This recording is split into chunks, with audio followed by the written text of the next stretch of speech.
మీకు నేను ఒక రహస్యం చెప్తాను, నేను ఆశ్చర్యపోయాను. తూర్పుగోదావరి జిల్లాలో మల్లవరం అని ఒక క్షేత్రం ఉంది. అక్కడ సుబ్రహ్మణ్యుడు, ప్రత్యక్ష సుబ్రహ్మణ్యుడు, ఇంతలా పాము కోనేటిలో స్నానం చేసి శివలింగాన్ని చుట్టుకుని ఉంటుంది.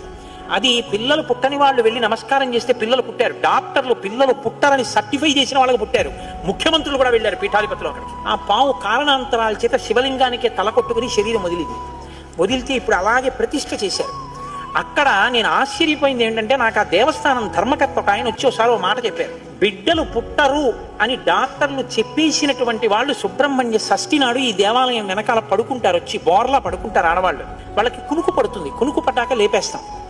ఆ మరుసటి సంవత్సరం వాళ్ళు పసిపిల్లల్ని పట్టుకుని వస్తారండి అని చెప్పారు. నాకు అపనమ్మకం కాదు, చూడాలనిపించింది. కాకినాడ నుంచి చాలా మందిని కలిసి సుబ్రహ్మణ్య భుజంగ స్తోత్రం చేశారు శంకర భగవత్పాదులు. సుబ్రహ్మణ్య షష్ఠి నాడు ఆ దేవాలయంలో చదువుదామని అందరం కలిసి వెళ్ళాం. ఆ రోజు వాళ్ళు నా ప్రసంగం కూడా అక్కడ ఏర్పాటు చేశారు.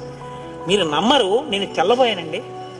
ఎంతంత సంపన్న కుటుంబాల వాళ్ళు బిడ్డలు పుట్టరు అని బెంగ పెట్టుకున్న తల్లులు సంటి పిల్లలతో ఎంతో సంతోషంగా వచ్చి ఆయనకి నమస్కారం చేసుకుని, అబద్ధం కాదు, నేను ఎంతో మందిని అక్కడ అడిగాను, ఏమమ్మా మీకు ఈయన వల్లనే కలిగిందా సంతానం అని.